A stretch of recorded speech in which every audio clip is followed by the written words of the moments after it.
want to thank everyone for coming, and I'm hoping everyone had a good New Year. And this is our first presentation for the new year. So I want to thank everyone. I want to thank our sponsors who always help us out, the folks over at Photo Shelter, Archive Magazine, Epson, the wonderful people at Pro Photo Daily and American Photography for their continued support. Couple of things. We're going to mute everyone. If you have questions, put it in the chat room, and then I'll feed those questions to the presenter.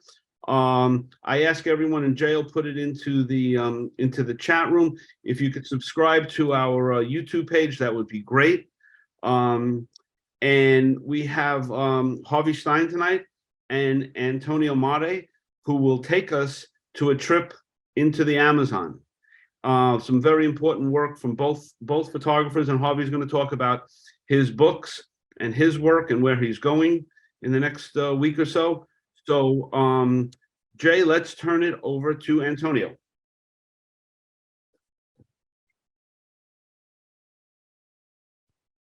Should I start? Yes, sir. Okay. My name is Antonio Mari. I'm a Brazilian-born American photographer, and tonight I'm gonna show a collection of photographs of the last Stone Age tribe in the Amazon rainforest, the Yanomami Indians, who are currently being decimated by famine and disease.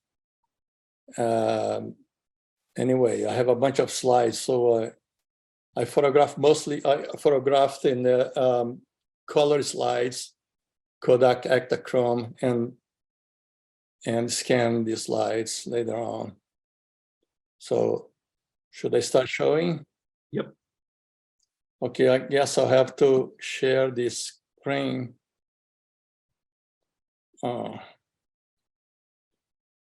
Okay, but this. All right, so this mighty Amazon rainforest, the Yanomami territory, that this is in the middle here is the communal house where they live. I went with this very famous anthropologist, famous and infamous anthropology by the name of Napoleon Chagnon, and he commissioned by a major Brazilian magazine. And what he does is takes pictures, Polaroids of the Indians, and for genealogy study and other things. This is him with a chief, and this is the first Indian that I photographed when I got off the plane. You know, and the missionaries, they don't like to see Indians walk around naked, so they get surpluses from retail stores in Florida, where they are based, and bring to the Indians. You know, it was kind of a shock for me. The women, they are responsible for most of the work in the tribe and the heaviest tasks, like taking care of the kids, and at the same time go out to collect food and firewood. It's a pretty macho environment there. Antonio, for how long have you been documenting this? Well, since this was my first expedition there in 1995, and was the first and only time that I got permits from the Brazilian government. But I went back there about 4 times more, and but smuggled in. And this particular collection of images here, I photographed in 1995 for 11 days, in the village of Abruateri and the border between Brazil and Venezuela. And we stayed there for like 11 days. We stayed for 11 days. And it rained for 7 days. It's like it's a rainforest. It was really difficult to photograph this. Here they are building the communal house, what they call Shabano. And how did you gain access and gain the trust for them to allow you to shoot? Well, like I said, I was commissioned to document the visit of this famous anthropologist, Napoleon Chagnon, and the magazine took care of it. Okay. And the missionaries give everything to them, like a digital watch, and no matter if it works or not, and they wear it. These are Indians in the night before they went on a trip. I shouldn't be taking this picture, not even being there, because it is a cremation of a body of a shaman, a very popular, very beloved shaman. And the missionaries later, showed the pictures, said, "Oh, you took these pictures and you are still alive," because it's something sacred for them. They cannot do that. And after they cremate the body, they crush the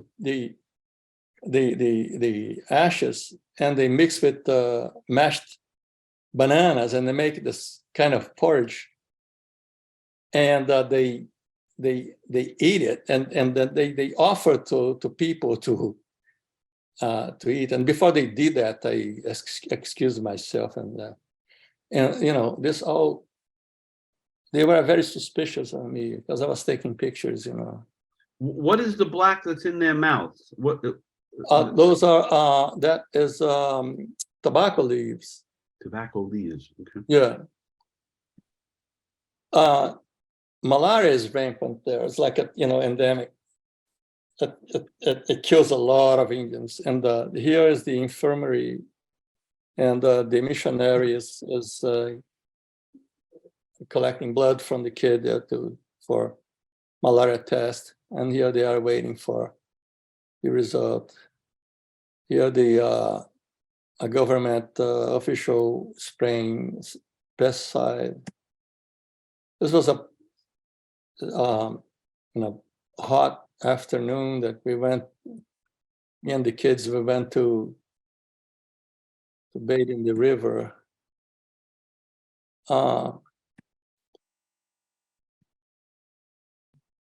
And Antonio, are they questioning you, like where you're from, what you do? Are they inquisitive in that way? Yeah, they are very suspicious, but they love this glass beads that has to be very, very tiny beads, that they love it. And I buy this glass beads by the pound here on West 36th Street and bring to them, and they become friends, This kid here, he dove, and when he emerged, his black hair was full of sparkles, gold sparkles, in his hair. He landed extremely rich in gold and diamonds. That's why he's so coveted. I couldn't catch this, capture that and film. Most of these photographs I shot with strobe, because the slide films were like 64 SA and 100 SA. So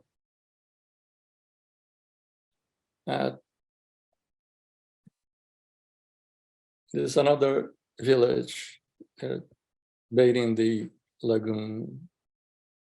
Go. Another go. Another go.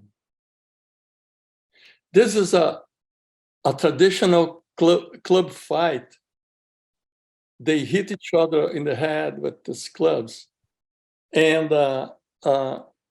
it's like a traditional, and when you meet somebody and when you meet a man, and they put your hand in their skull and to show how brave they are, it's a badge of honor, and this particular club fight is between father and son over food.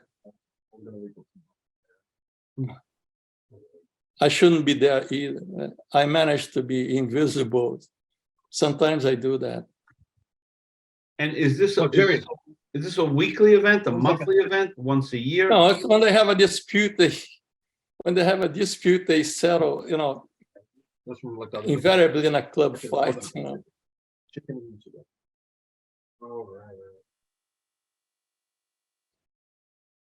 Oh my God. Yes. And this is this teenage girl is dressed according to rituals marking her passage to womanhood. When they have their first menstrual cycle, they isolate them in a small hut and they feed from afar. They give food with a stick, and after the end of her menses, she's taken to the society. I mean, to the tribe. It's like the equivalent of the debutant ceremony here. I call her my fertility goddess. And can you give us any sense of the sticks that the 3 sticks out of her chin? What does that symbolize? It's like an adornment. No, it's like for us, like an earring or, a nose ring. And this is how it's like their trademark, Okay. This is a famous, very powerful and famous shaman. And this is how the elderly men do. They tie the foreskin of their penis around their waist. The youngster, they don't do that anymore, but it might be very painful. And see how Western looking they are. And this is a very powerful man in the village, as a warrior with his family here. The women do all the work, Here, waving basket. And it's a family waving basket.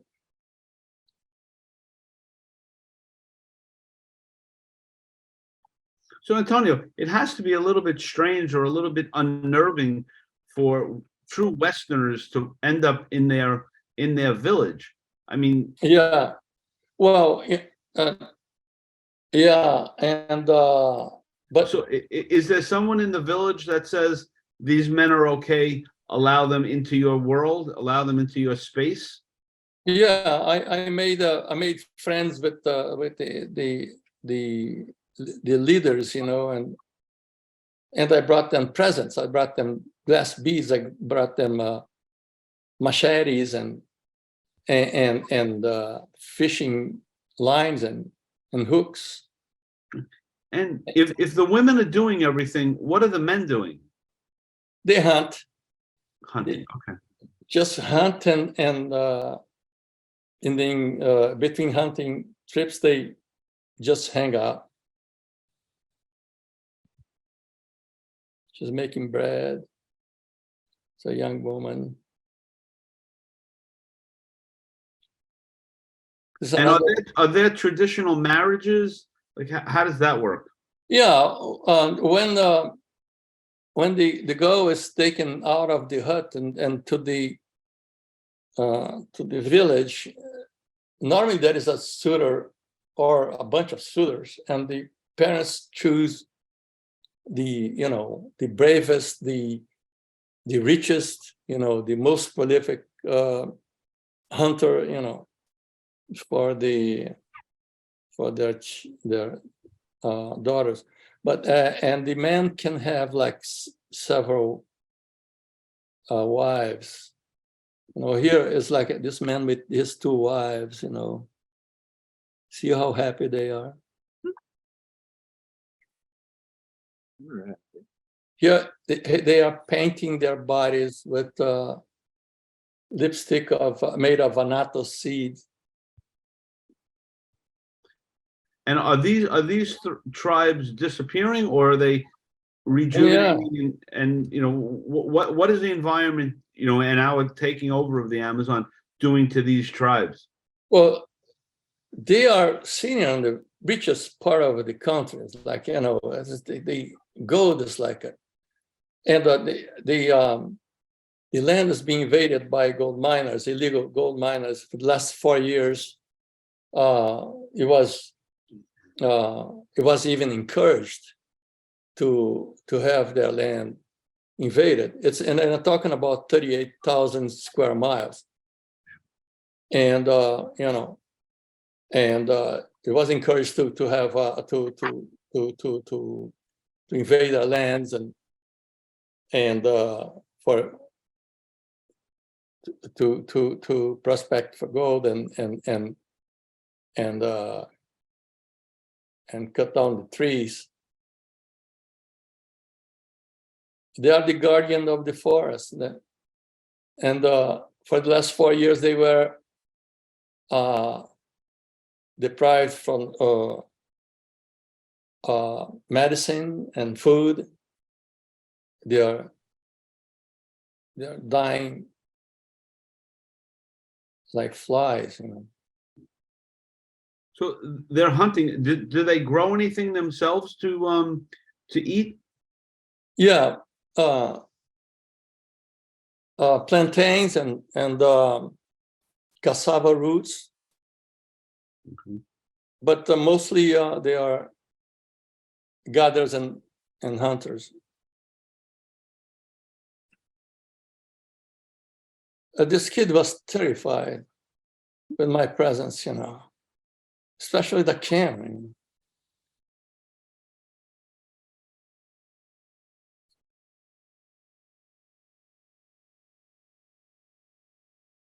It's another village.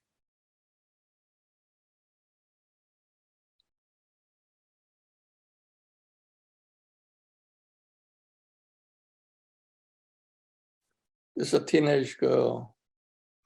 So they seem to be a content people. Yeah, well, live in the forest, a simple life, and the word Yanomami, it means like the real people. They consider themselves the real people. We are like an imitation of people or whatever,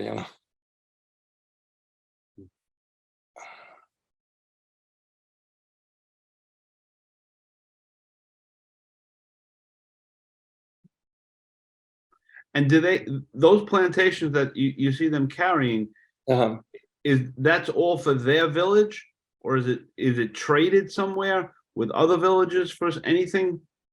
No, it's that these plantains that they harvest from For themselves. for themselves, yeah, and they have plantations of bananas, and cassava.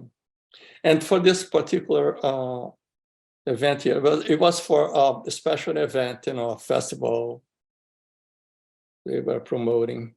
No, this is my last trip to the Yanomami land. It was in July 2021, and I attended a congress of leaders, the leaders of the Yanomami in Brazil. They were discussing a plan of action against the bills circulating Congress that would like facilitate the invasion of their land. The rivers are very treacherous there. You see the undercurrent here. If you fall there, you're dead. Two good points. We don't see any elderly people. Well, yeah, the elderly, no, they are chiefs, you know, and shamans, and most of the Yanomami, they die young from malaria and you know, disease, and you know. And another great question: how do you keep your strobes powered for 11 days? Well, they have like a solar panels there, and you know, I recharge the batteries. And what language are they speaking? Yanomami, but you know, I had interpreters. Here's you know, the elderly leaders, you know, going to the Congress in this village. There's another village called Maturacá, on the border with Colombia. And this is the mission house.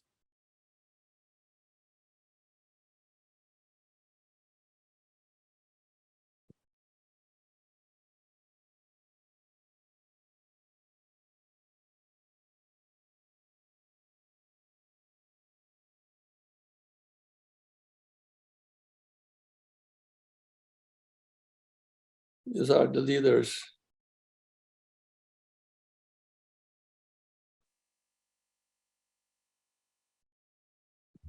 So, Antonio, is there a hierarchy? You know, where Yeah, there are more special families and more wealthy and things like that we have, like, you know, back in the States? yeah. Well, Dynamic. well, yeah, it's determined by the bravest, you know, the bravery of the man, and you know, and the ability of hunting, you know, as many game as possible, and you know, and all these men are like warriors and leaders.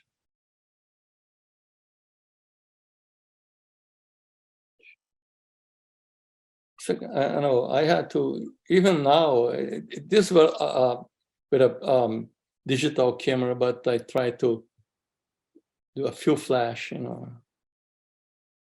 And what type of animals do they hunt in that part of the world? It's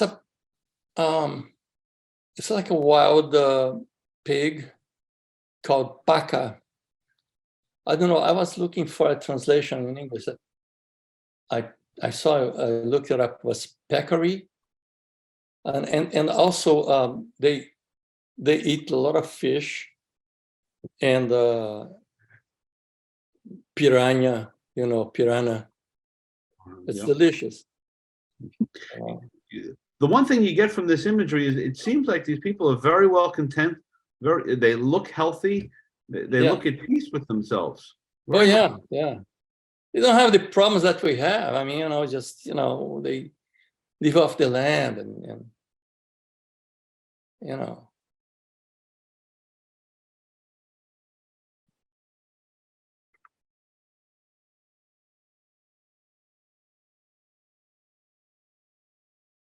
And what would happen, Antonio, if you just showed up on your own? Would you No, you have to be introduced by a leader, you know, somebody, you know, important in the village, and also you need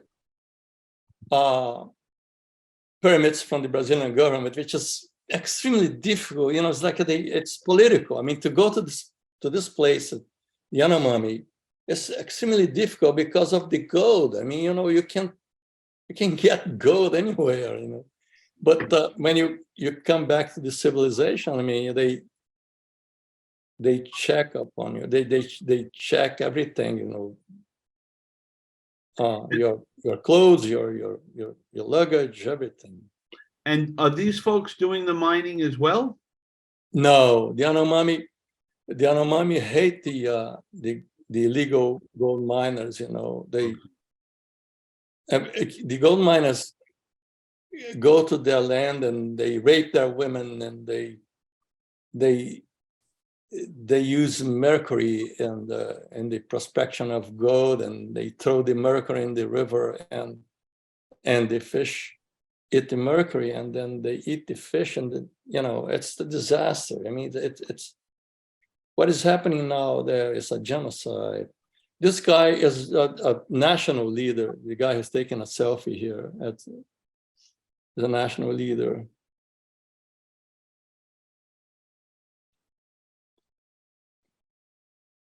So this whole village is all completely self-sufficient. Yeah, most of them, yeah. However, except for the health, there's a lot of malaria there, and with the COVID pandemic,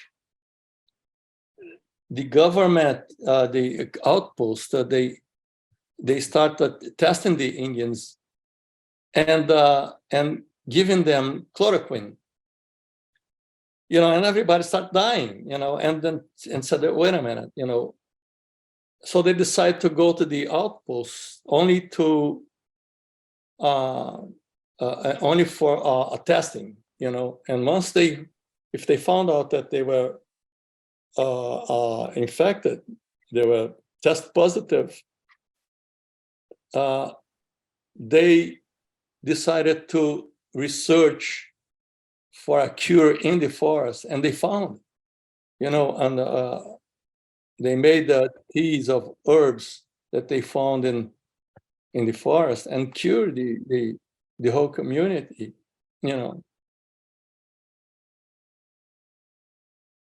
This is the Congress, and this is it's a very powerful shaman there, and he's not very happy, is that they had passed some bills, in Congress to invade their land, and they were discussing how they're going to fight this. See how unhappy they are. Anyway, this is the last one. I am trying to get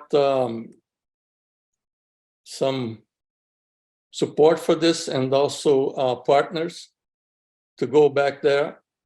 I'm going back to Brazil in March for 3 months. I'm gonna try to go back there and get like a permit. Somebody in the audience is interested in partner with me, maybe a writer or a journalist. Okay. I think it's a very current subject matter. And Jay will put your website in the chat room, so anyone that wants to reach out. But two Thank you. questions: are any of the men bald? Bald? Yeah. Well, the thing is, That's a good question. yeah, I showed you some pictures here. In the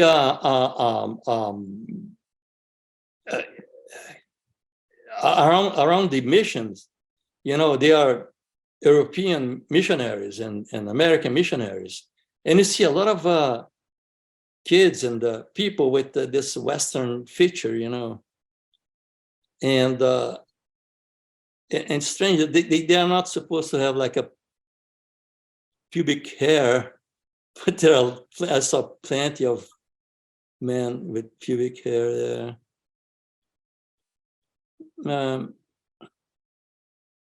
Yes, there is this Italian village that I'm looking at the thumbnails, but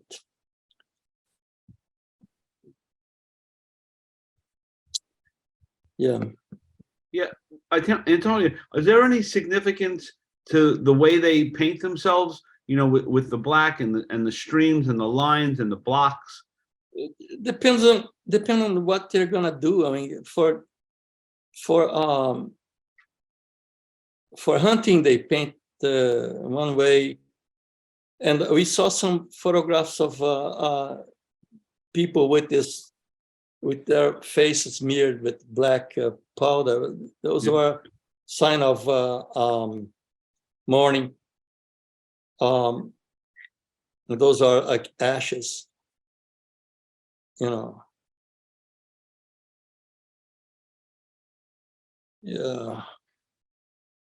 But this guy, he looked like a Catholic priest. And we saw one with the blue eyes. Looks more like a nun. Yeah. Yeah. See that? That's half bald there.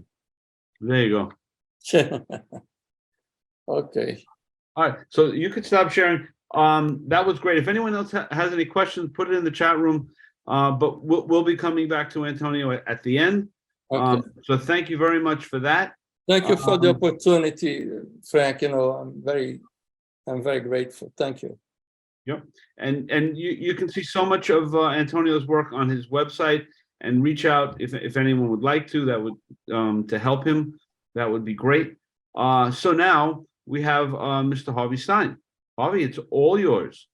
Okay, thank you. Thank you, Frank, for having me. Thank you, Antonio. It was very interesting. Thank you. Thank you. Okay, I'm gonna share my screen, I guess, right? Yep. And bring something over. Whoops, hold on. And Harvey's going to speak about a number of his books and his latest book that's coming out. So very excited to have you, Harvey. Great. Okay, let's see here. Okay. I'm gonna go full screen. I'm excited to be here, actually. It's taken a while, but I'm happy to be here. Is that necessary, Harvey? I mean, you have to, even till the last minute. Yes, it is. It is. All right, so I want to start with this image. So I want to talk about three books. I think I'll have enough time. Yeah, Harvey, you want to go full screen? I am full screen. Jay? Yeah. Because I could see the Harvey, you're not full screen. No? I thought I was. All right, hold on. No, that doesn't do it. Okay. No, I'm not full screen. My screen is full. Try escaping out for a second. All we actually just see a gray screen right now. Say again? We just see a blank gray screen.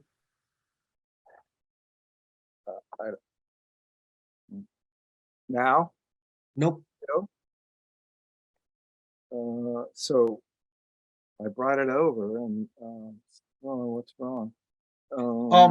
Try getting out of full screen, Harvey, for a second. Sure, Do me a favor, click on view for me in your menu up top. View? Yeah. And I went to view full screen, enter full screen. No? Unfortunately, it's not going for us. All right, hold on. Try one more time. I'm gonna stop the share. Or try what? Full screen again? Yep, try one more time. I'm not getting it up. Nope. Okay, I'm gonna try one thing. Harvey, let's try. Oh, there you go. Yeah? View. Go back to view. Yeah, I'm in view. I'm gonna go enter full screen. Yep. There you go. There you go. What are you seeing? Full screen. You're good. No, You're what very image? What image are you seeing? A young boy, pink shirt. That's my last. So you're on the wrong screen. I'm on the wrong screen. I don't understand that. Okay, I have two screens. All right, I'll start with this. This is my hopefully my next book, which will be on India. I'm going to India in 10 days, and I'm meeting with a publisher there who's supposed to be a great publisher. And I wanted to show you some images from India. And I've made 5 trips to India in the last 10 years. I'm going in 10 days. And I do workshops there, actually. I have a full house, 10 participants in my workshop. And we're going to 4 cities this year. So I'm going to just flip through these quickly. Mostly I shoot with film and with Leicas, M4, M6.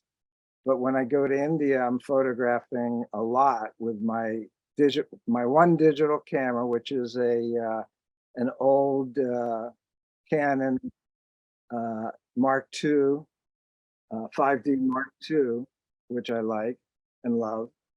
And these are from mostly South India, in a province or state called Kerala. Kerala is the only communist state in India, and you'll see lots of posters of Che and Russian and stuff like that. And they're fully educated. It's 100% educated. This is a market where they're killing chicken. It looks like that chicken's his friend, but it ain't. He's going to kill that chicken within a minute in that and place them in that bin to do it. And there's a lot of blood there, and they do that in public. India is just an amazing country. You see things there that you'll never see anywhere else, and it's startling. It really is. So this is in a night market in a city called Hyderabad. It's I think we were the only white people some of these people have ever seen. Our group, we went to a kind of a poor neighborhood, and I think they were really shocked by us. And we had cameras, of course. So, I mean, we got along, but it was kind of daunting. A small village that we stay in called Chandalao. It's in Rajasthan. And they actually go to the well and get water. Early in the morning, we're there photographing them. And here, I guess she's bringing wood to her house. So they like being photographed. They're very curious about us. I mean, they're sophisticated. The people I'm showing are probably poor, but they have a very deep culture and historical culture, and they're just really nice to be with, actually. And many of them speak English, but it's you know, I usually converse with my subjects. I can't there. We stayed in a tent on the desert for a few days. It's called Desert Sam, and it's near Pakistan. It's on the edge of, it's near the border, the western border, and near Pakistan. And we took some camel rides. Why not, while we were there? This is in a town called Jaisalmer. Again, it's near Pakistan. And he looks pretty fierce. My approach to photography is to go up to people. I'm shooting wide angle, as many of you know. And I do want to have a conversation. I want to learn about my fellow man and people that are much different than I am. And I do that in New York also. I'll do it anywhere. It's harder there because I don't use, or in Mexico, because we don't speak the language. We nod, we smile, we gesture, we point maybe a little bit, and we get along. A lot of this is with flash. I use the flash. I use flash during the day, fill flash. So I'm feathering the light onto the face. You can see the catch light in his eye. That's from my flash. I don't always use it. Usually I use it when there's bright sunlight to fill in shadows on the face. And it's a technique, not that I've developed, but I teach and I use a lot. And it mostly works, actually. This was, yeah. Do you work with a translator on some of these? Well, I have a guide or 2 guides usually in every city that we go to. So yeah, they can help us, but you know, we split up. and you know, we have 12 people, so translator can't be everywhere.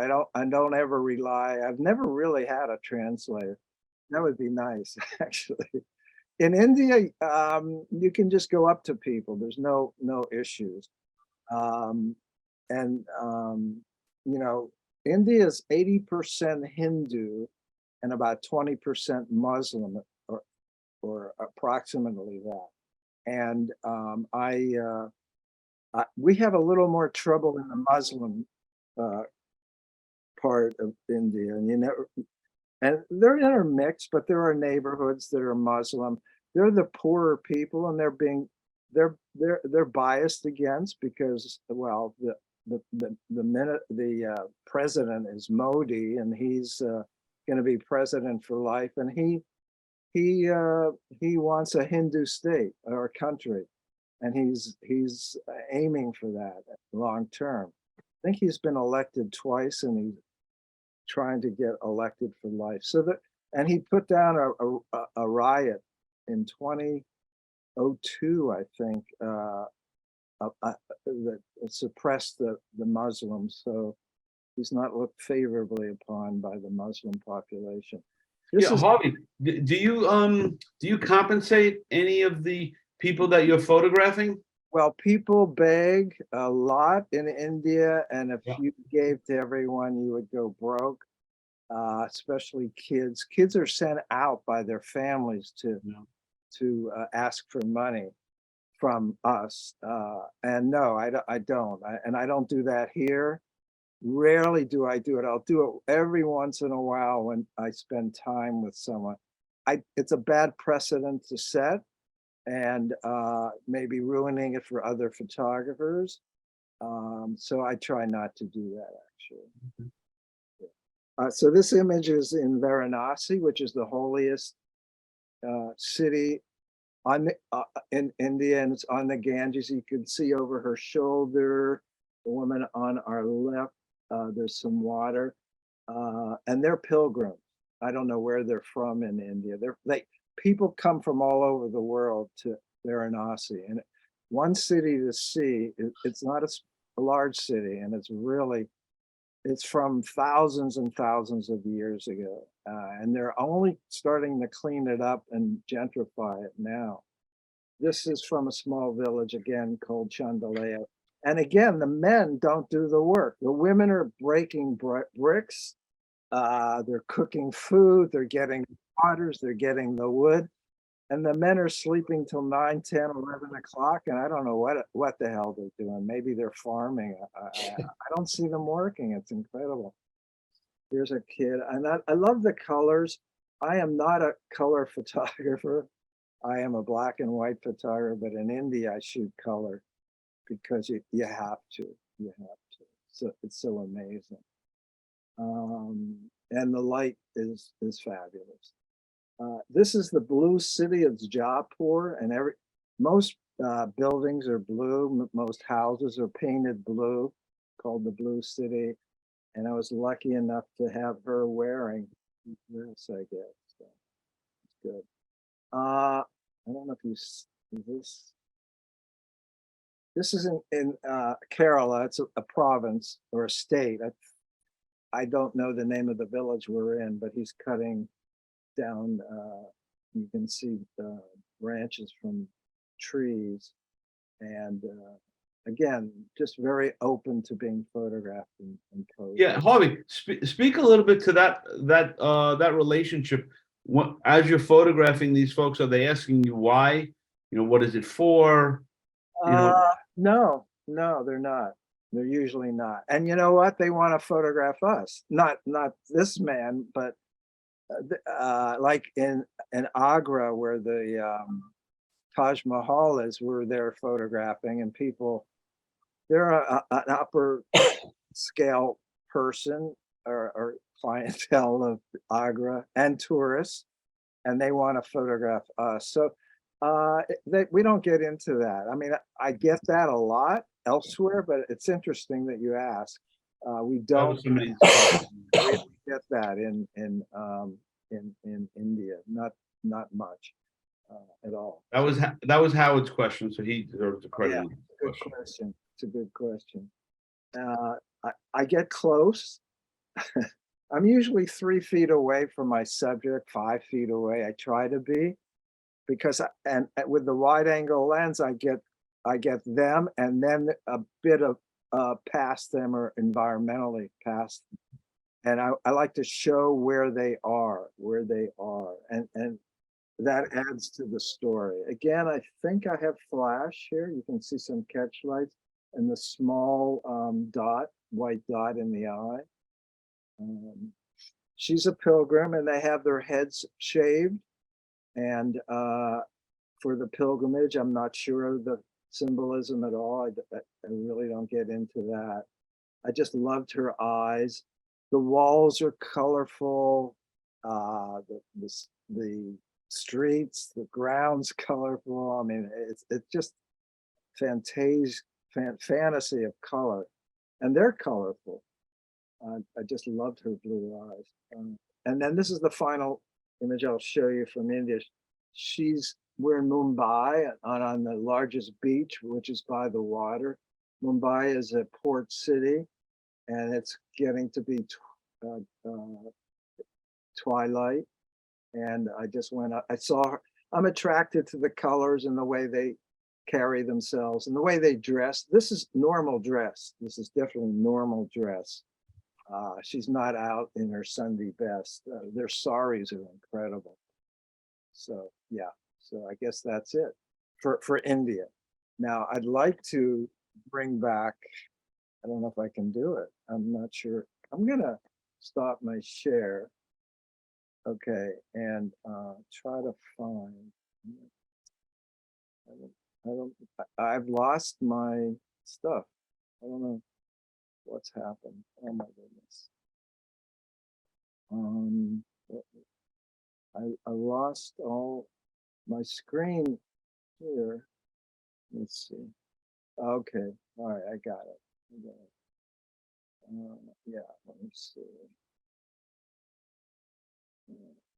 Sorry, no, that's not it. I think it should be. Sorry. Okay, I'm gonna try to. Okay, hold on. Yeah, all right. So I'm gonna go to file.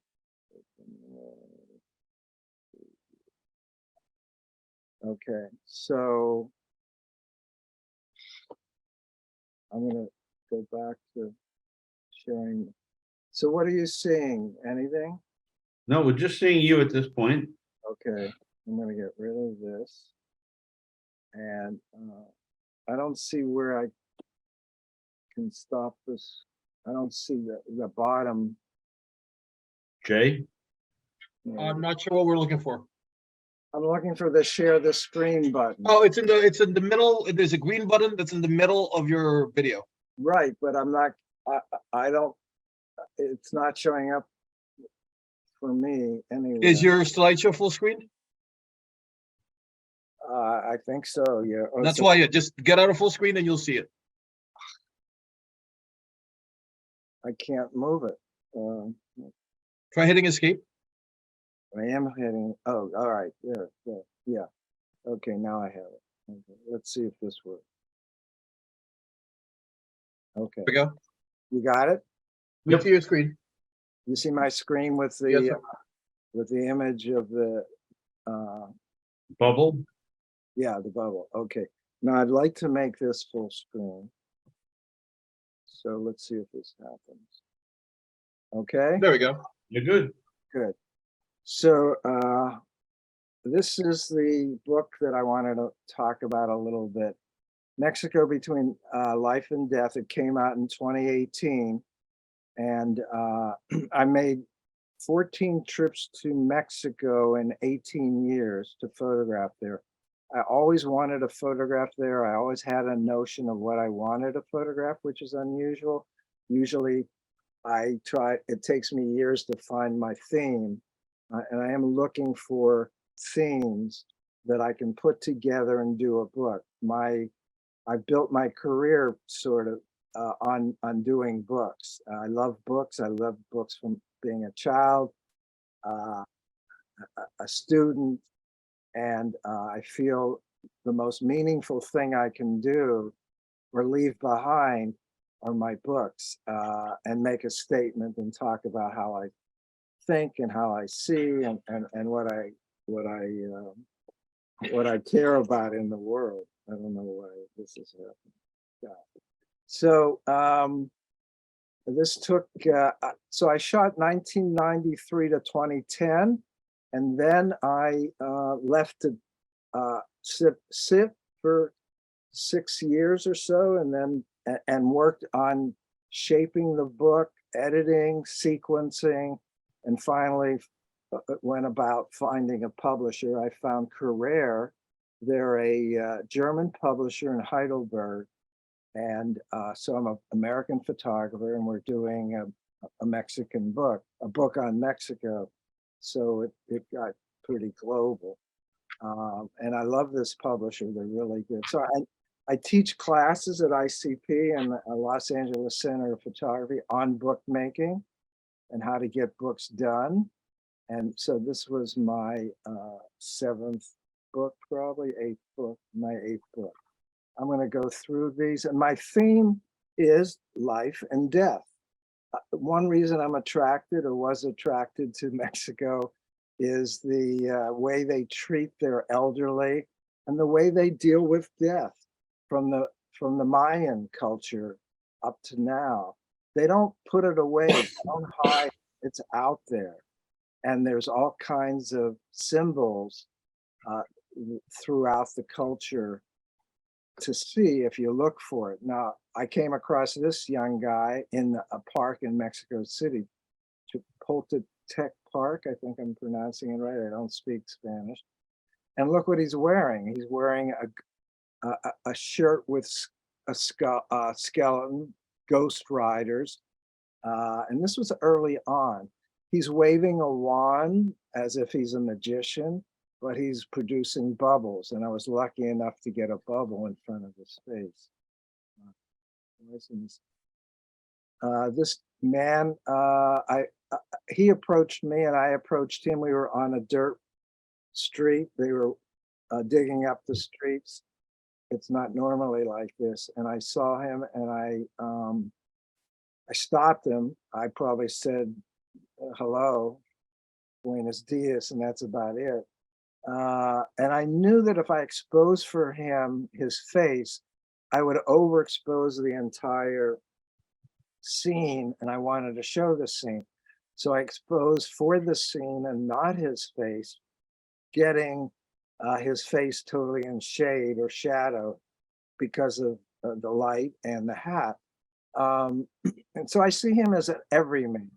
He could be anyone. He's anonymous, and I like that idea. I stopped him. I saw him as carrying his burden on his shoulders. He's slumped over. It's probably not that heavy. Maybe it's laundry. He has 2 bundles, but he doesn't look comfortable, and I'm not sure why he's walking in the middle of the street with this. So I went up to him. You can see my shadow on him. And I'm also struck by Chicago Bulls on that he's wearing, American. So another theme that evolved is the American influence that I could see on the Mexican people. The Mexican people don't like that. They resist it, like Halloween. The kids do Halloween instead of All Saints Day. And so definitely we're the power, and we've encroached upon them, and we influence them way more than they influence us. And they do influence us somewhat if you think about it. This woman crossed my path going from the wall across to the curb, and I took one photograph, and she was curious and looked at me. They are curious also, a little shy. Some people don't like to be photographed there. But you never know who it is. So I took one photo and then she passed me. And I like it a lot. I like her movement and just her staring. This is in a park in Mexico City where they're dancing an old-fashioned dance. It's called the danzón, D-A-N-Z-O-N, and the music stops and they freeze. So their freezing gave me the opportunity. I was on the dance floor, really close, to freeze them and frame them the way I thought I wanted to, which was to put the women in not in the center, but make them the mainstays of the photograph, and the men being peripheral, and keep the center open. I wanted to keep the center open and try to compose that way. So I know what I'm attracted to, and sometimes I try things that I don't know will work, and sometimes I just shoot. And I mean, I think, but I also react, and I think that's a good combination. I was at a breakfast at a restaurant. Had my camera on the ledge. I always carried my camera in Mexico. Anytime I'm traveling, I always have the camera. Especially if it's a photo trip. And So, Harvey, how long do you usually go when you go to a different place? yeah, Do well, you set up a timetable for yeah, yourself? yeah, I'm going to India for 3 weeks, this trip, usually 2 or 3 weeks. I made these 14 trips. I was at least 10 to 14 days in Mexico each time. So I get to, and I don't move around a lot. I stay in 1 or 2 cities. I go back to the same cities. I get to know the cities, and I get comfortable there, and I get to know some people who maybe help me a little bit, could be the hotel people. So yeah. Is it, with the violence being so bad with the drug cartels, Yeah. how do you navigate that? Well, I've never seen any. Well, I did see some violence. I did one night. But generally, they're peace-loving people. They're not after us. They're after other drug gangs. Mm. There's families in the parks at midnight with young kids. So I've never felt threatened. One time in Tosco, we were at a procession and there was gunfire, and that really stopped the procession and everyone ran. But we were fortunately near our hotel because we were at the end of the procession. I don't know what that was about, but it didn't feel good. So no one got hurt that I know of. Yeah. So the theme of bars, there's a lot of bars there. So I was at a concert, I think, a performance, and I turned around and they were on an upper level and they just stood there for my camera. They can be very generous. The light here, they're passing. So I will photograph occasionally make candid images, especially when I see something like this. I can react really quickly because my cameras are preset. They're not they're manual cameras, but I preset the f-stop to shutter speed and the focus. I hyperfocal distance focus, and when I see a silhouette which is black against a white wall, I'm shooting because I think it's beautiful, and I like the mystery of it also. I don't know if he was tilting his hat to me, if he was hiding, if he was adjusting his hat, but I'm happy and thankful to him. This man I got to know as an example in the town of Tosco, which was one of my bases. I came back the next year and gave him a print of this. He's moving the Jesus out of a church, off a platform onto a float. Yeah, a float that goes into the procession at night. This is during the day. And I became friendly with him by giving him back something. He welcomed me Forever. back. Yeah, I made a friend. I love this. Look at the emotion in their faces, and in Jesus' face also. Here, So there's always something that attracts me, that makes me want to photograph. I was mostly attracted at first, I think, or maybe simultaneously with the American Express and the Jesus sign. I mean, what a contrast, right? And then the woman there. I I I didn't talk to her. I didn't ask her to close her eyes. It just happened. Maybe she blinked and I did the 1/200th of a second. I saw him. He's bringing a refrigerator off the truck on his back up the curb to the furniture store on his right. And I saw him about 20 feet or yards away. I ran up to him. I got underneath him. He waited for me. He understood what I wanted. He was my Superman ready to fly off. Look at this. I mean, amazing. And he did it, and I shot that, but this was a better photograph. And this is in a small town called Pozos, which is a silver mining town. It was a bit deserted. Now it's come back. This picture is 2008, maybe. I waved to him to put the machete off to his side so I can see it more better than if it were against his, let's say, his pant leg, because it would get folded into that. And he did it. He obeyed. I just did it with a gesture. I'm looking for the old Mexico, not the new. The new is certainly in Mexico City. This is in San Miguel de Allende. And I just waited until they stopped speaking, and the kid, they were breaking. And I'm looking for cobblestones, stucco, mud, old buildings, clothing that represents the past, the tradition. I'm looking for traditional Mexico. And again, my last year was 2010. Haven't been back because I want to move on. I think it's still the same in places, but it's getting more gentrified, I think. More richer, certainly. I don't know if anyone's been there lately.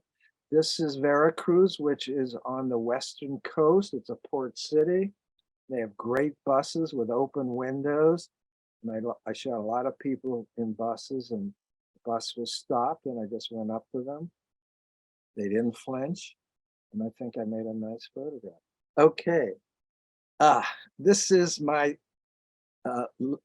next to latest book. It's called Then and There, Mardi Gras 1979. I went to Mardi Gras 79, 80, 81, I think just 3 years, and shooting the Mardi Gras craziness, processions, parades with my Leicas. I brought my SX camera with me, and I started shooting that when it got twilight. I use 100 ISO film, so that it's March, it's dark by 6 o'clock. I wanted to still shoot. I shot during the day. I wanted to shoot at night. Had my flash, but I thought I'd try the SX70 with flash bars. We all should know about the Polaroid SX70. It came out in around 73. It lasted for about 10 years in a big way. And then it sort of, the fad wore off, but lots and lots of photographers such as myself got one. And I loved it. It was like the iPhone. You could do instant color work and not take it to a lab. So you could do all the dirty pictures you wanted with it, because you weren't allowed to send it to the, or the lab would rat on you if you showed nudes and stuff like that with your slide. So this is the cover. The book is published by Zatara Press. They're in Richmond, and they are a small press publisher. We did less than 400 copies. It's just about sold out. And I had 70, 80 Polaroids that I shot for the week. I was there for a week, and they're sitting in my drawer. So in 2018, Andrew Fadnick, who is the publisher and the owner, I met him at a at the Javits Center Photo Festival, and they had tables for publishers. And he sort of knew me from ICP, where I teach. He went to ICP and he asked me, do you have any work that you haven't shown that would be surprising that it came from you? You're known as a street photographer, black and white. I said, yeah, I have these Polaroids sitting in my drawer, and they're of the Mardi Gras from way 40 years ago. And he said, I'm interested. I'm going to come up. He came up 2 months later. We looked at all 80. We chose 47 to publish, and 2 years later, we did this book. So I've always been interested in masks. As a kid, I've been interested in masks. I made masks. I'm always afraid of masks. I've worn masks. Now I wear masks, of course, we all do or have. And to me, these are artistic, these are artists. They're probably not artists, but they are for a day or a night or a week for the Mardi Gras, and they make their own mostly. And I was intrigued. So I went up to them, stopped them, talked to them, asked them questions, why, what, when, where, you know, the typical questions. And I said, I'd like to photograph you. You look great. I go in with compliments. You look fabulous. Wow, wow. I'm amazed. I'm curious. I love you. And so I used the Polaroid with the flash, and I wanted to illuminate them brightly and clearly and have the background go darkish, but not black if I could help it. So that I shot this when the sky still had some light. And I get the silhouette of the buildings behind them, and again, a little environment of them. Now, if you know SX70, it's a dye process. They fade. This is the only image that has faded a little bit. You can see a little bit of orangey quality up here. And it's great. It just dovetails the color, the tone just matches all her orange and reddish vibrancy. And the colors are still gorgeous. So I've exhibited the work only for the first time in this past September, October at the Griffin Museum, and I might show it in New York. I want to sell all of them for $3 million as a group, and then I'll retire. I don't think so. Okay. So, you know, flash, costuming, fantasy, creativity, transformation, being something you're not, escaping your identity. This has a theme of identity. There's a lot of themes in this. Here's the flash. You can see the flash in the catch lights, or the reflection in the glasses, the sunglasses. I don't know why. Well, that's part of his costume.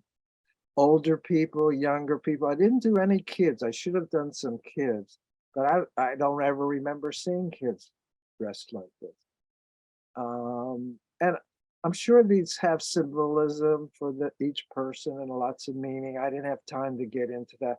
I did 2 shots. I gave them one, and I kept one.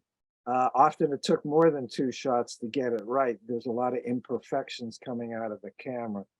The Polaroid is shot out, and then it takes about a minute to develop right before your eyes. And in 1970s, this was pretty magical. You can imagine, even now. And Polaroid went under. Now that they don't exist anymore, but there's a company doing Polaroid film, or quasi Polaroid film. I've used it once or twice. I don't like it. People aren't happy with it, and it's quite expensive. So here's a few more. She threw me a kiss. Again, the buildings. Here's the buildings. I wanted to incorporate that. I wanted to give it some perspective and not just have the face be there. A little more than one face. Here, maybe I shot a little later in the evening, so the sky turned black. I try, if I do night photography, to shoot with the sky before it goes black. So the magic hour and maybe 45 minutes after, and then the sky goes dark. And this is the final one I'll show you. There's 47 images in the book. I like this one because it's different and it has maybe a double mast. I'm not sure exactly what's going on. I think it's a mast, but it's good that I don't know what the hell's going on. Okay. I would ask you for questions, but I can't, so I'm not allowed, so I'm not gonna. No, you can. Anyone wants to put a question in the chat room, it's fine. Everyone is watching and you know, Oh, reacting. No, as I go, but yeah, I'm trying to rush through this, so I'm sorry if it's too quick. So this is my Fine, newest Harvey. book. It came out in September, supposed to come out in May, but the shipments were delayed because of the problems in shipping from overseas. This is printed for the first time I've ever had a book printed in India, of all places. And Harvey, we can buy these books on through your website, all the books? Yeah, I'm gonna bring up a page, and they could email me and order it for me directly or through my website. They are available on Amazon. You'll get it a little less. You won't get the Mardi Gras book. That doesn't exist anywhere except with me and my publisher. I have 10 books left. I might sell one or two more. The publisher probably has 30 books. And they're sold out. And Amazon should have the Mexico book and definitely has this book. But if you go through me, you'll get a signed and inscribed book. So that's better. And it might be $10 more or something. So this is the front cover and the back cover. Notice if you have the Mexico work and this work side by side, this is a lot brighter. My imagery is my palette is lighter than in Mexico. Mexico, I felt, was dark and heavy and poor at times, although lots of life and lots of spirit, but I'm dealing with death and dying there too, and fights and guns. I show a lot of guns and religious processions. Coney Island is bright and light and fun. It is fun, and people love Coney Island. You love it. People remember Coney Island from their boyhood or their girlhood or their fathers or families going there, and they keep going back and bringing their families. So I love being there. I've been there at least 600 times. I've taken probably 2,000 students there. I do a workshop mostly every summer. One's going to be scheduled in June this year. I did one last year. 3-day workshop, weekend workshop. Not hard to do, and I celebrate it. This man hung there for me. I didn't know him. I just met him. I had seen him do this. I asked him, "Would you do that again for me to photograph you?" He did. I got this. I love this photograph because it's so interesting and unusual for me. And I see his feet as pointing toward the future, to a better future. The imagery in the book is 1970 to 2020. This I took in August of 2021. So all the work was into the publisher. I told him to stop. I want to put this book in, this image in. They resisted and finally relented. And it's the first photograph in the book. And I have a special note in the book because of this. Now, I was stupid enough not to get his contact information. Who is this person? Where is he? I keep going back for a year from August 21 to around August 22. I haven't seen him. And there he is finally in August of 22. We hugged. He remembered me. He knew me. I don't think he remembered my name. I didn't remember his name, Michael. And now I'm getting him a print. I still haven't, and a book. So I have his email and we're in touch. Amazing man, so generous. I call this my wild-haired man on the beach. And oops, what happened? There should be another one of a wild-haired woman on the beach, but maybe it's not there. This is the Mermaid Parade? Mermaid Parade on the boardwalk. And I would say to anybody, oops, don't get behind the barrier. Get on. I'm not in the parade. I don't have permission. And I'm there because I know to be there because I'm not getting good photographs behind barriers. I go to a lot of events in New York, a lot of parades, but I don't shoot the parade. I'm shooting the beginning, 2 hours before to the start, the peripheral, the spectators, and once in a while I'll jump into the parade and shoot, but never get a picture like this. So I did a book that came out in 2011 called Coney Island 40 years. This is Coney Island people 50 years, and it's an update of the next 9 or 10 years with different things, no rides, and only the people. I wanted to concentrate on the people because that's what makes it special, and that's why I keep going back. The structure, the architecture, the rides change. They burn down, they tear them down, they build up. That changes barely, but some. But what changes is the people. Every time I go, there's new people, there's new ice cream cones to eat and to shoot. There's new families, there's new events. This is the Mermaid Parade at the start, well before it starts. This is a photograph from 1980 to 1980 that the film of which I didn't develop until probably 4 or 5 years ago. I have tons of film not developed yet because I can't keep up. And you can see some grain, perhaps. It's grainy. It was in the canister, and there's light leaks, slow drips of light that fog the film. And I kind of like it. It even makes it more antique. Yeah, Harvey, how do you go having these canisters of film and not develop them? I mean, I'm isn't developing every other day. Every no, other day. but I mean, curiosity has got to be so intense, right? I'm very. And I can't imagine you have model releases for these, do you? No, you don't need model releases for these people, for anyone on the beach, because they're in public. I don't have one model release. I've never been asked for a model release. I've never been sued because I don't have a modeling release. On the street, if you don't libel them, you don't need and you're showing them as they are, more or less. You're not putting a mean caption under the photograph. You can't get sued. And time again, street photographers have tried to be sued, but they don't win.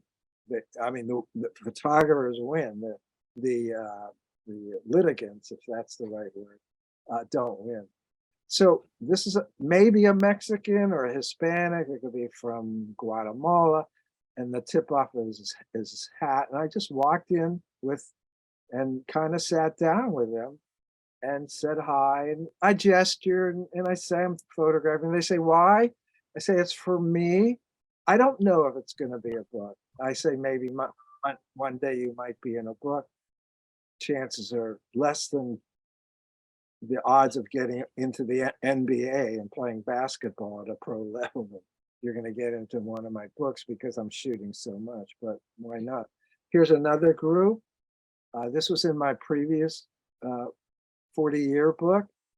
So there's a few pictures, maybe less than, maybe 20 pictures in the new book that I liked from the old book, and I wanted to link the two books. So that's in also. This one's one of those examples. Yeah, I mean, so I saw this. I'm not talking to them. I think I asked them to do it again, actually, because I just like the action. She's walking through a spray and with her eyes closed, and I was there and got it. Again on the boardwalk during a parade. 50 years, I should get a few good pictures, you could say, yeah, but I don't know. So what do I want to say? Harvey, what do you think it is about Coney Island that brings out these different types of characters and people who would probably normal, dare I say, normal people during the week, but then, this comes up and they get different.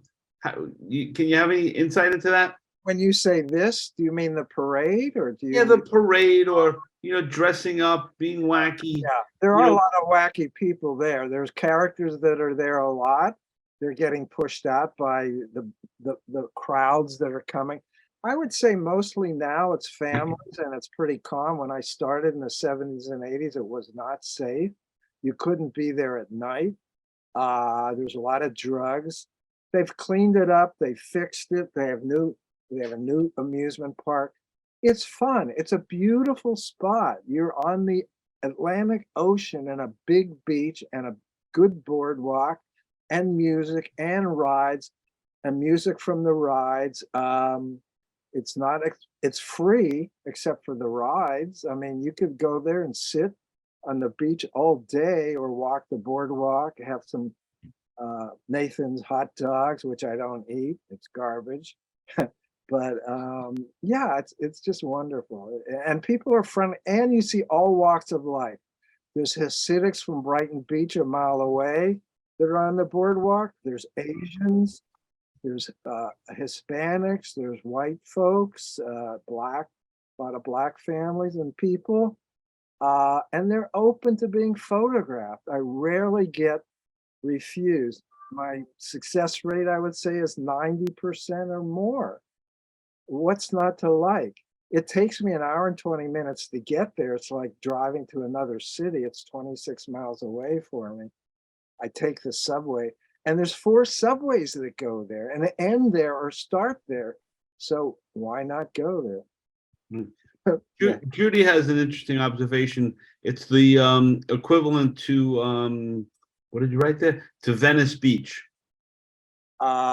I've been to Venice Beach. I was there last year in 2021, I guess. Yeah, in the fall, in the winter, in Thanksgiving.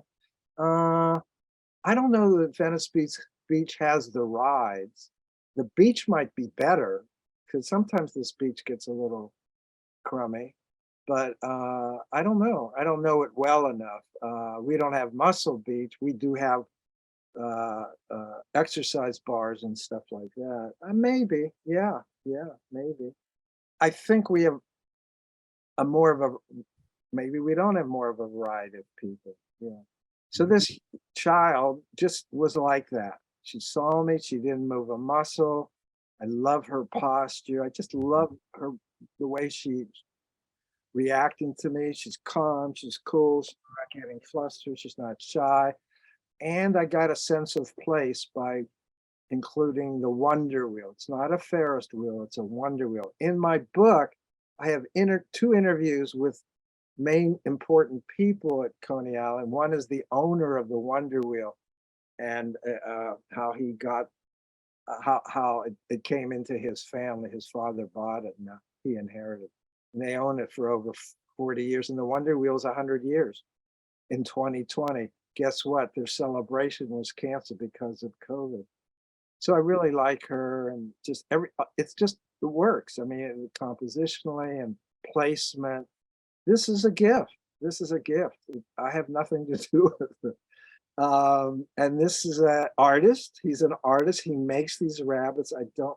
I have his name, but he's Japanese, and he's around. He's one of the characters. I haven't seen him in a lot since COVID. I haven't seen him, and he was there, and he loves to be photographed. This guy, I said, "Show me your tattoo. Show me your tattoo," and he's doing it. He's doing it. We talked about tattoos. I don't have a tattoo, but anytime I see a lot of tattoos on a person, I'm up there talking about it because I want to photograph it.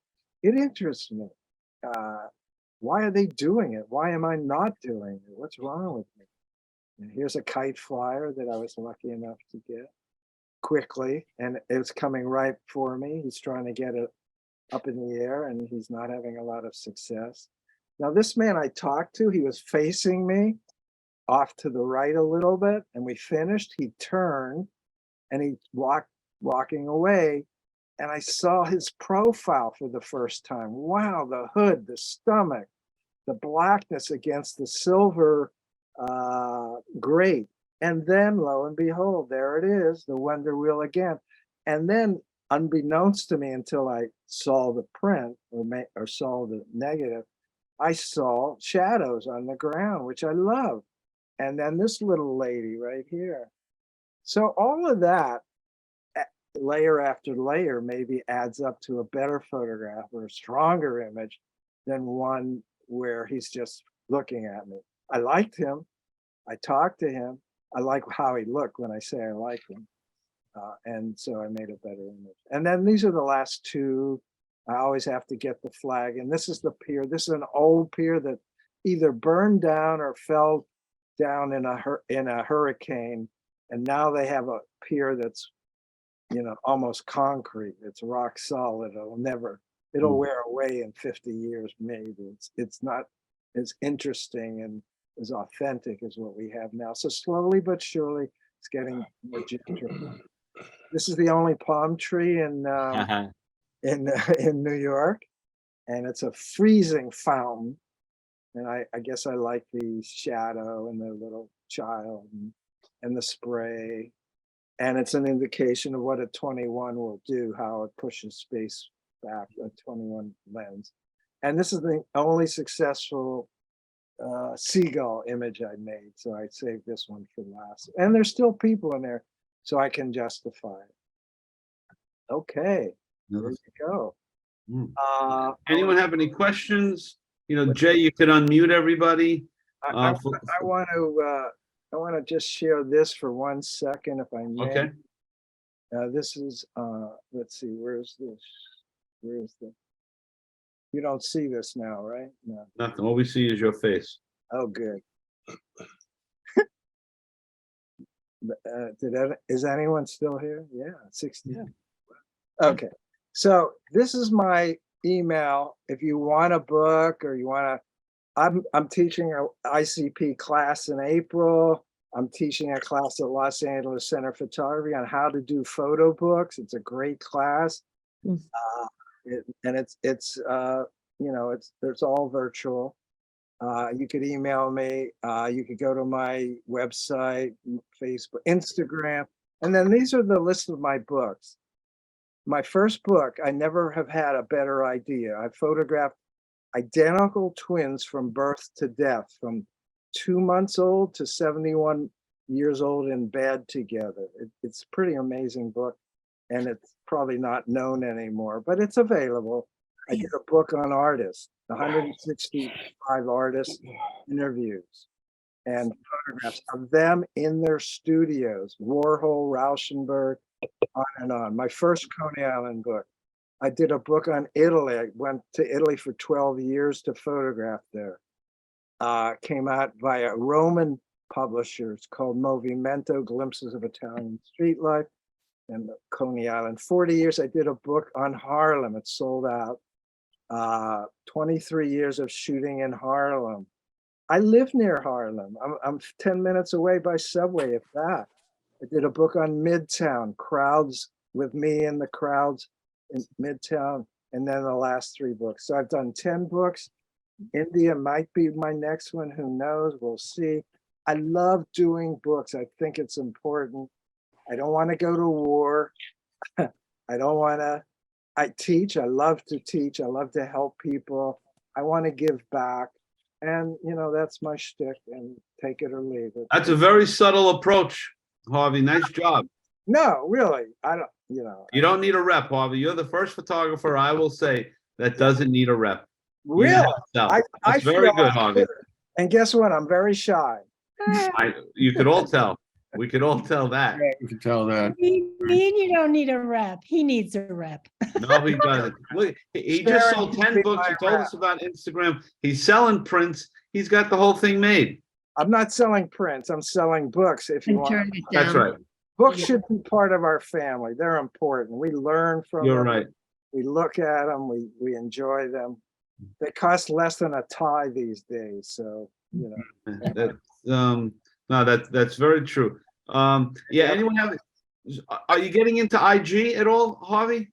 Instagram, I'm on Instagram, yeah. You it's are, okay. on Make sure there. you put that in the chat room. People are asking. He I did. should, I should put it in the chat room? Well, Jay should, somebody should. Okay, I could do it, but I can't do two things at once so easily. Yeah, I'll do it. Let's see if I can. It's on the screen you just showed. Oh, Oh, yeah, good. it's on the- it's Okay. it's at stein.harvey. And that's it. At stein.harvey. I got it. Is my Instagram, yeah. Yeah, I'm on your Instagram for Instagram. 20 years. It's great. I love Instagram. One thing, just Oh, before, just What? Can one I thing, message you on Instagram? Files and interviewing Sherry's friends and family. Uh-oh. one thing before everyone runs and goes, and I just want to let everyone know, the week of February 20th through the 24th, we're doing 5 nights straight of photojournalists covering the war in Ukraine. Wow. So just, mark it in your calendars, just so you know. So Harvey, thank you so much. Antonio, thank you so much. Thank you. Does anyone have any questions for Any either of our guys? more? Okay. Yes, does Antonio have an Instagram? Yes, let me see the address here. Hold on. Wonderful presentations, both of them. Thank you. Fabulous. Thank you. Great. Who's saying that? Sandy. Sandy. Oh, okay, Sandy. But I'm going to say it too. Ah, Okay. Yeah, me too. And Harvey is a wonderful teacher. I'm one of his students. Said that. I'm How do you choose your Lisa. publishers there, Harry? I have to pay you. Oh, Lisa, let me see your face. I don't have my face on screen. Let's I know. I'm driving right now, Oh, Harvey. okay. But Lisa. I do pictures of the human out in trees, and I live in the Bay Area, and you taught a great course. I'm gonna catch up with you again at Coney Island. All Okay. right. Bye-bye. Great work, great teacher, everyone. I pay her a lot, believe me. No. Thank you. I just want to say it's been a long time, Harvey, since I've seen you. I first met you, I was at Aperture, as you recall, Oh, my back God. in the 80s. And it's just lovely to see that your work is continuing. And I think, I always think about the one gift that art forms like photography give us. It's this insatiable curiosity that, in which age or experience doesn't really No. and so I really love seeing that you're continuing to work, continuing to rethink the book format, and I just and the work of the Amazon is just astonishing because it's like we always hope that journalism provides witness to prevent cruelty and tragedy, and yet journalism continues to reflect on the never-ending cycle of cruelty. So I just want to say thank you to both of you. Thank you, Harris. You've been very important to me, whether you know it or not. I've always respected you, and you're still in Philadelphia, I guess. Oh, right? that's am. Harris Vogel. I've Great heard to of him. see you. Great to see Frank, you. what are the dates for the Ukraine week? February 20th through the 24th. Frank will publicize it. He's the best publicist. that Yes, I he know. is. Unbelievable. Thank you, Sandy, for asking. Yeah. Thank you. Thank you so much.